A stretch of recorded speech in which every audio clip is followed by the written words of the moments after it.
Good morning, everybody. Thank you for joining us. I'm Lily with San Antonio Water System, and I am here today very excited because I'm not only with Heather, who's one of our conservation specialists, but we're with John Troy, who is a local landscape architect. Correct. And he is the president of the San Antonio Botanical Garden.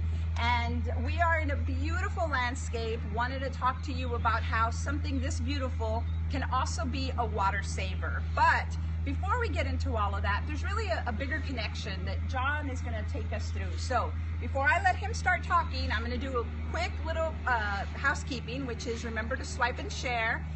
Let others know that this is happening and join us. You have an expert on right now, so by all means, if you're watching through the app, you're able to ask questions. And of course, we will repurpose this for YouTube. So if you're watching us on YouTube, thank you very much. We will also have it on our Facebook feed. So lots of places where you can catch this information because it's good stuff. So John, I'll leave you in Heather's presence, but please tell us a little bit about how you guys are connected. Well, so we know each other through the community of gardening, and we met because Heather has this passion for plants and enthusiasm for landscape beauty, and through some mutual friends we met, and now she works with SAWS, sharing her passion for all that and helping to promote good-looking landscapes that are water-wise. But what I'd also like to do is introduce myself as president of the San Antonio Botanical Garden. And not because I'm president, but because there's a nice relationship that we at the garden have with SAWS. The mission of the San Antonio Botanical Garden is to connect people with plants, to educate them about plants, to understand water-wise gardening, to understand how to use plants for culinary purposes, which also can be used in the landscape, and in general just enjoy that whole world of plants that connect people. What's really significant here is that SAWS supports the garden through their educational program and has actually paid for the installation of example gardening, xeriscape type gardenings, and samples of high water use versus low water use and how you can compare them, and actually a xeriscape garden on top of our conservatory that is so beautiful you don't know that it's a xeriscape, you just know that it's a beautiful garden, but SAWS supports that. So I want to thank SAWS for all their support of the Botanical Garden, and I think that that's even more important to me as a landscape architect than just why I'm here today. But I'm really here today to talk with Heather, and thank you, Lily, for your nice introduction about a landscape here in San Antonio that really was planned to be xeric but beautiful. And maybe, Heather, you could ask me some questions relating to this garden. So when I saw this garden for the first time and met with the homeowners here, what immediately struck me was your bones and structure of the garden, as well as the fact that I noticed you chose a lot of evergreen stuff for this garden. So what made you choose these particular plants and this particular structure? Were you solving problems? How did you start with your landscape plan for this? Well, so what I'd like to say is that the plan for the landscape really started with trying to set a level for the house, because there's quite a slope from the street to the back. So all the drainage went through where the house is, and we had to divert the water because the house is parallel to the street. Instead of going from the street to the back, we had to divert it from right to left. So the first thing was, where's the water coming from? Where are the roofs? How can I engage the roof water into the landscape? So the first concept was to really create a dry creek, which would allow the water to spread out to grasses and to filter through to the landscape, the natural landscape beyond. And I think that that was the most guiding principle. The second thing is I needed to get from the house, from the street to the house and create a bridge. Create an element with this dry creek to allow the water to go underneath rather than pipe it out or something, and allow the plants to catch that water. So you can see the sidewalk here, and you can see where the water will come through. And here, let me come show you. But right here are two downspouts on the house that have this dry creek. We did some piping under the sidewalk, but made it look natural, so you feel comfortable with it, and then did the dry creek that continues on and layered the plants beyond that. It's stunning. What made you choose the sedge ground cover here? So we wanted, the first thing I wanted to do was I had to be aware that the deer are in the neighborhood. There's open space behind this, and so we had to like limit our plant list to xeric plants that also the deer won't eat, which isn't always an easy thing. But the second thing I wanted to do is I like texture. So we tried to pick different textures of plants, spiky versus soft and flowy, and really tried to make the plants layered with those textures. We did want to introduce some color, so you get things like this onion, the society garlic, and you have the lantana behind that with Turk's cap, and you have the flax lily plant, all showing different textures, offering color in the leaf texture, in the like the green and white stripe versus the solid green here. So it really creates a soft, interesting composition. In general, I wanted to at least make the xeric part of this landscape over 50% of the front yard. I think that's a really important principle to try and get rid of as much grass as you can. Now that being said, there's a lot of shade here, and we had to raise up the trees to try and bring some light in. So you'll see in the composition there's some lantana under the shade of the trees, and people will say, well, that won't take the shade. But the fact is that if you don't water it too much and you allow some light to come through during the day, which it swings around in the afternoon so it gets a pocket of good light, you can use some sun-loving plants by watering them less, letting them be in the dry shade and letting them have light. So sometimes they take more water when they're in the full sun. So the composition really was to soften the foundation on the house side. We used some nandinas, which aren't always the most popular plant, but sometimes have a purpose because they're thin and narrow and that they could soften the foundation. But really I love the sedges and the textures as we move out into the area under the trees. The other thing I tried to do was not have grass coming up to the trees. First of all, it's better for the tree crown to just keep the plants away from the base. And then secondly, it's hard to mow around a tree and people tend to weed eat the tree trunks. So we tended to dominate the landscape under the trees with plants rather than grass. And then we tried to use some grass going to the street because people get out of their cars, they need a place to step and so forth. So we have a minimal amount of grass in the front here, just to also create a nice layer of green. We then knew that the house was lower than the street, so we effectively used these rock layers. Over here, you can see how we layered down, and we carefully made them like the strata in the hill country to show layers of rocks that you would see if you see the cuts on the highway and so forth, to mimic a natural landscape. Certainly, not all the plants in this garden are native, but they're native adapted. And I really believe that plants that are adapted, like this sedge that we've shown you in the pictures, is not a native plant, but it is an adaptive native plant, so to speak, in my mind. So that I don't mind horticulturally introducing creative plants as long as they don't use a lot of water. Absolutely.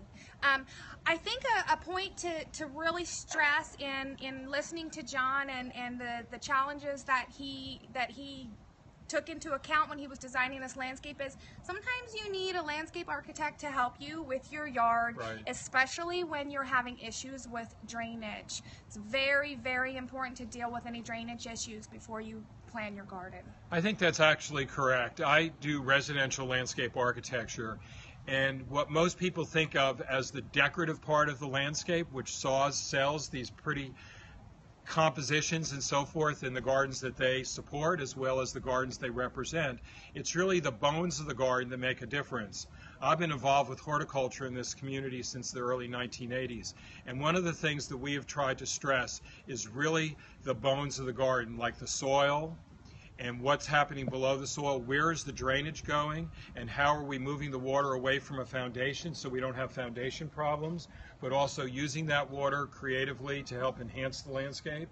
And I think that the bones of the garden, how we save the trees, how we properly prune for the trees, how we use proper arboriculture for the trees, because that's all part of a good-looking landscape.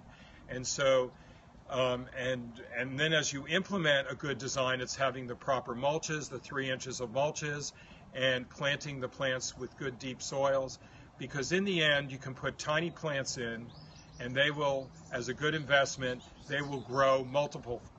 But if you don't have the good soils, if you don't have the good bones, it really concerns me. And so I don't care as much about the look of the landscape when it first goes in, because this thing looked like it just didn't exist when we first started. They were 4-inch pots and so forth, but now you can see how good-looking landscape, minimal watering, and can create a impressive landscape, and really carries the eye to frame the house. As you can see, we took a vine where Lily is standing. We show the entrance to the house, and we have a vine growing over the roof just to create a soft, natural, like you're walking into a garden and the house is framed with that. Another point that I want to touch on that John just mentioned that a good landscape architect always does, and he certainly does, is spacing. He talked about how when they first installed this landscape, it didn't bother him that everything looked so sparse.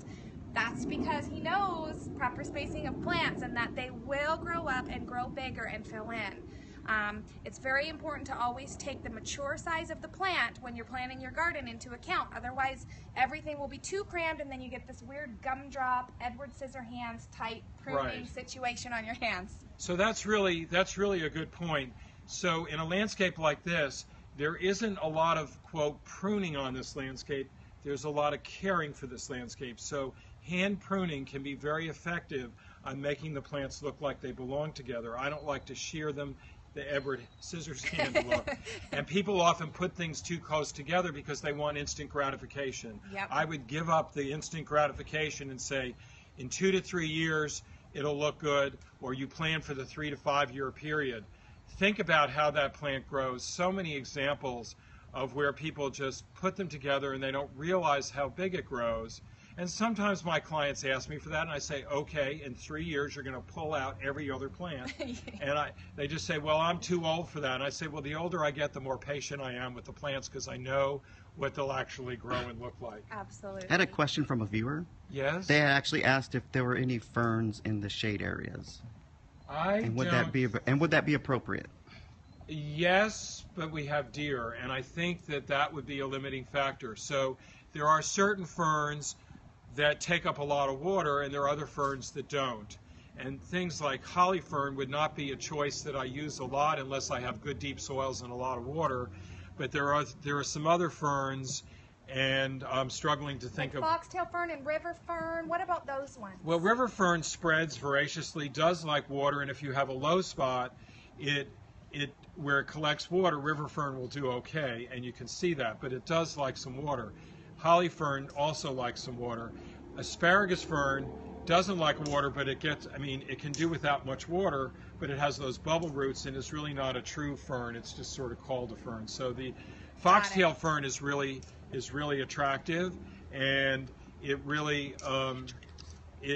makes for a nice texture, but it's not the same kind of fern as you would see in river fern. So I'm cautious on the fern types that we use, but it's more about texture and trying to really I want to come back to one other point here, and that is, once you figure out your landscape, once you reduce your grass, once you know that you're not using a lot of water, it is really, how do you care? This is what you were mentioning. How do you care for this landscape, and how do you look forward to pruning it and caring for it? And you have to not build in too much high maintenance to that care, and think about how all that works. So I'm going to join you guys for a Thank you. second, just to reintroduce, because by the nature of this medium, which is Periscope, Right. people kind of come in and out at different points. So for those of you that maybe just joined us, again, we are with John Troy. He's a landscape architect here in San Antonio, and Heather, who's in our conservation department.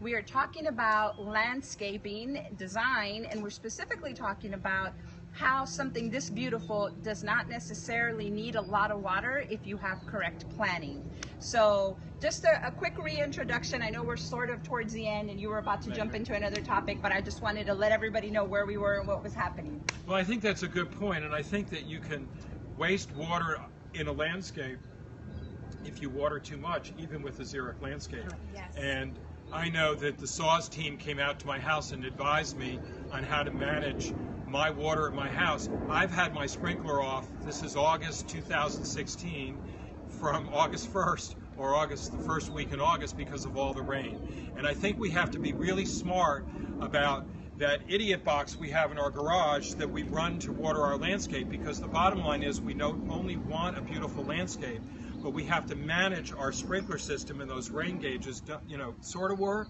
Sometimes they don't, a leaf gets in there or something. And really think about your water and how to manage that, because it isn't just the beauty of the landscape. The bottom line is, as we do at the Botanical Garden, think about how much water we're using and the impact it has on the growth of the plants. Yes. So to be a good water manager, I and my peers are here to help you. If you need help with the idiot box, as John calls it, that's in your garage, he says that for a reason. They're very difficult to program. Most of your irrigation controllers have multiple programs, multiple start times. When we go to a home, we will go through your landscape with you. We will help you with all of that. We're more than happy to. You can book an appointment at 704-SAVE, or you can email consult@saws.org. We're happy to help you. And you can always find more information about design and conserving water and plants at gardenstylesa.com. So Garden Style.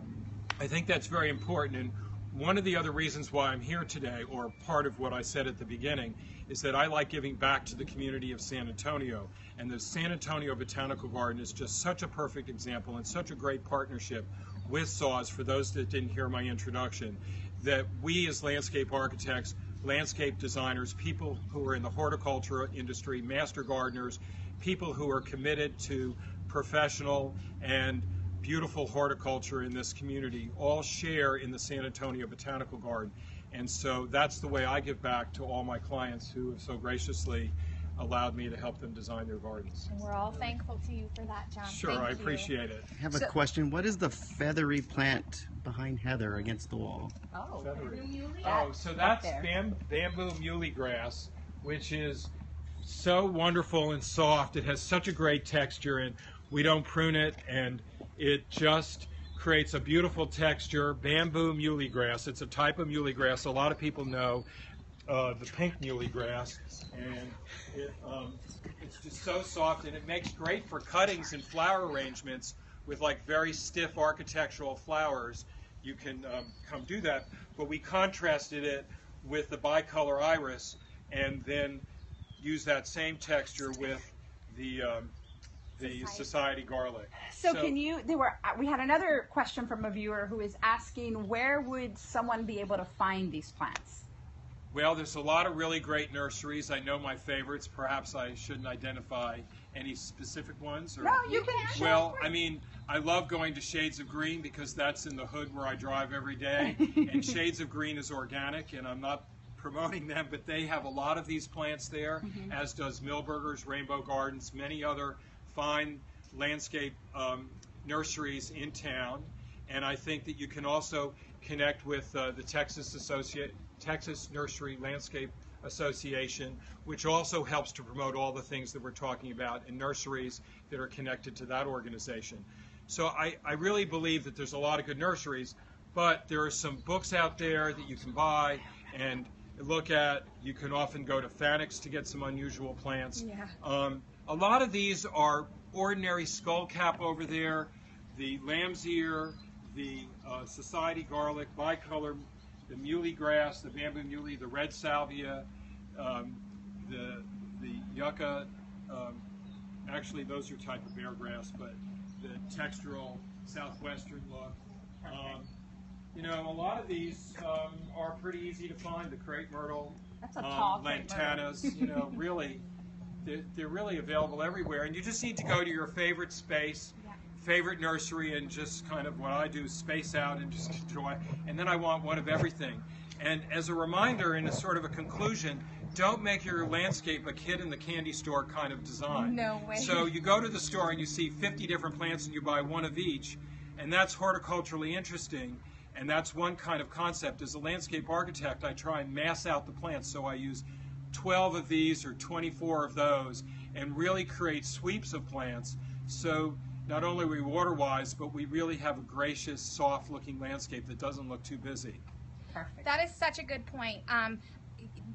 Go to a landscape like this one that's professionally designed by a landscape architect and notice what they do and how they plant the plants, and try to kind of copy it. That'll give you a really greater chance of success rather than the mixy-matchy thing that John mentioned. And one thing I'd like to point out, a little detail right here. This plant seeded itself, came right up through that rock. It's great to have rocks with holes in it, but these were planted here and then it grew through the rock here.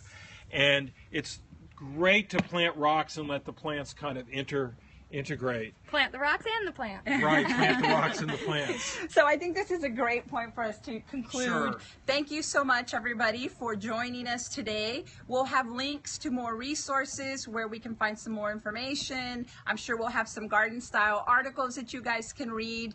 But, you know, once again, John, thank you so much for joining us. It's such a pleasure to have you here. Really, and thank you for having me and for all that SAWS does to educate people on the whole concept of water-wise landscaping. Thank you very much. So every Thursday, 10:30, you guys can find us on this channel. Hope to see you next week.